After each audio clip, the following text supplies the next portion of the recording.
And glad to welcome back into the studio Dr. Tim McKnight. Good morning. You made it through the elements, which was quite a challenge yesterday. Yeah, but the back roads were worse than I expected, so I just made it. very true. But just making it is making it, so we're glad about that. And just making it is what we're trying to do with our health. And I know you've got your Fit for Life classes beginning this evening.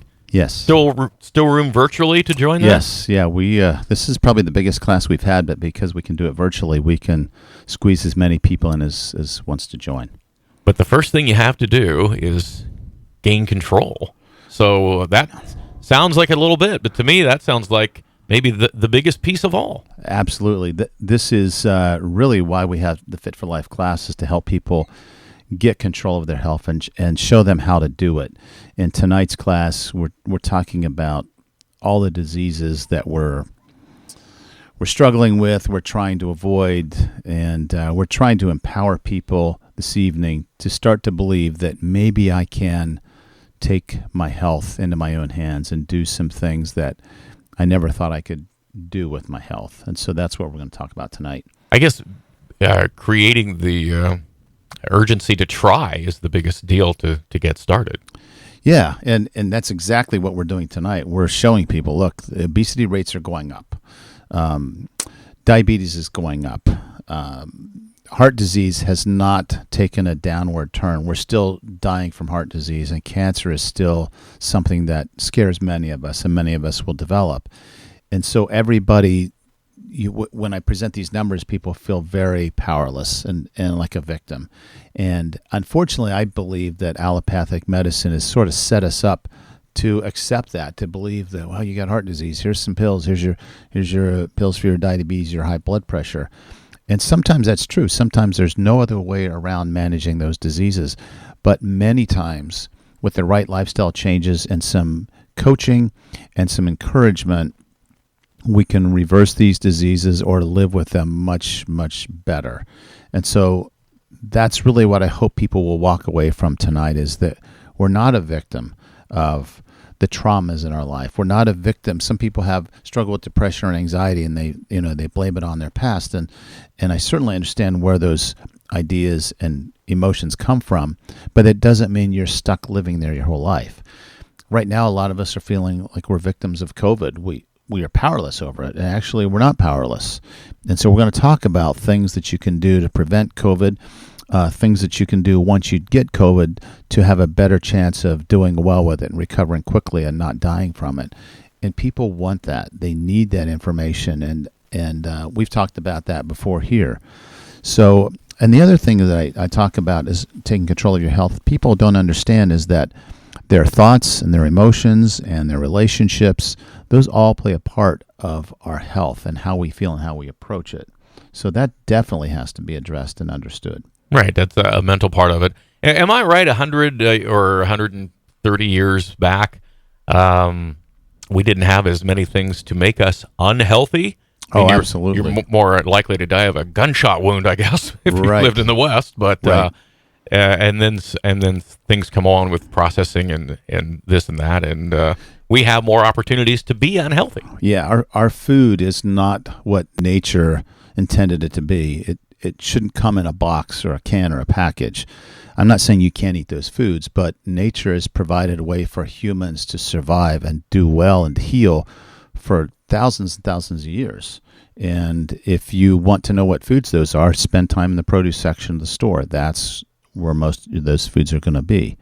So, and then you talked about the fact that there's so many new chemicals, and there's pesticides, and there's all types of household cleaners and lotions, all kinds of things that we're exposed to. A little bit at a time has a cumulative effect, and we don't realize that until we're having severe issues with PMS, or we're having postmenopausal bleeding and fibroid tumors and low testosterone levels and prostate cancer and heart disease, and all those things have a relationship with these exposures.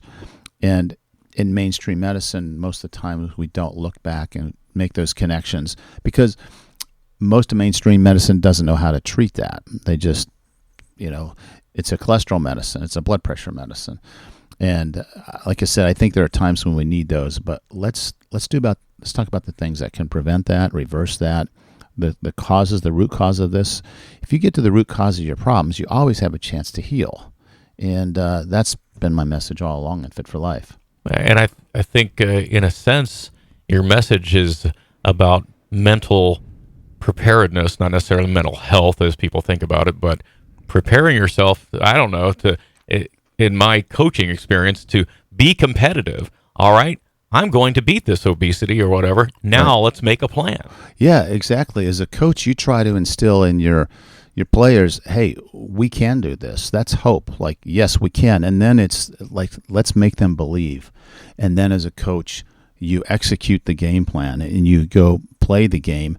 But then after the game, you don't just send the kids off and, well, good try, guys. No, let's sit in the locker room. Let's talk about what we did well and what we didn't do well, what we can improve on, and let's make our practices things that we can improve on.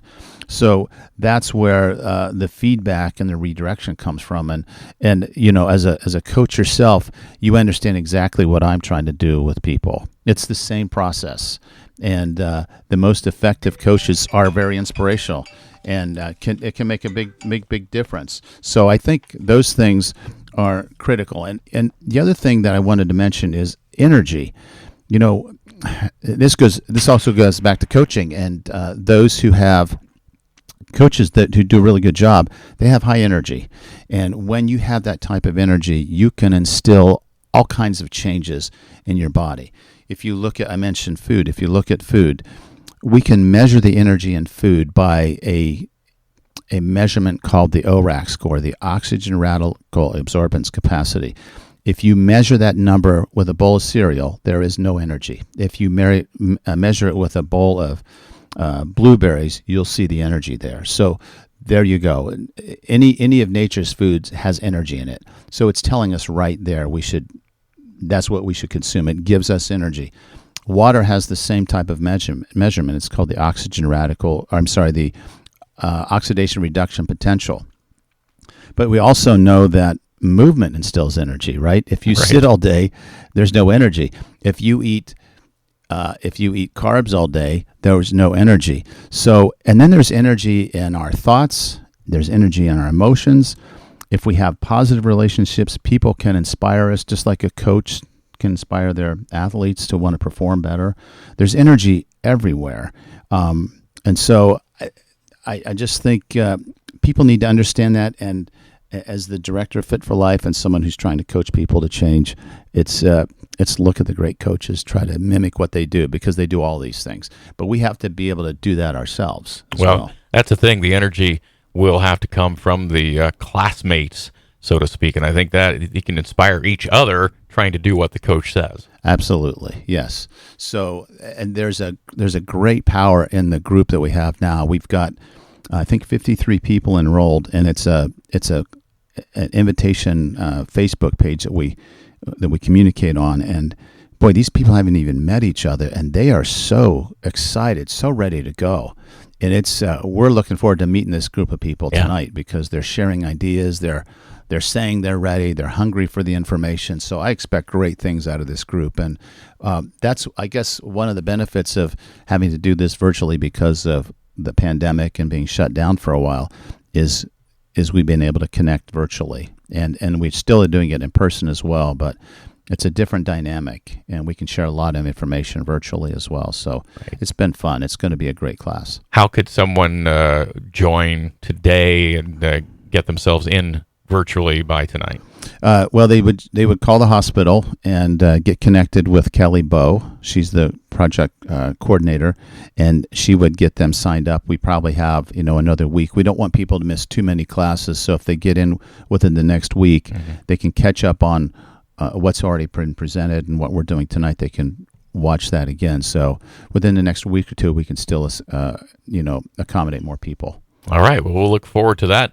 Thank you for getting us ready. And I'll try to coattail off of what you say on the Tuesdays. How's that? Okay, good. I'm going to go do some laps now, Coach. Is that okay? Yeah, good. All right. Okay. Dr. Tim McKnight, thank you for being here, sharing with us today. As always on Talk with the Doc,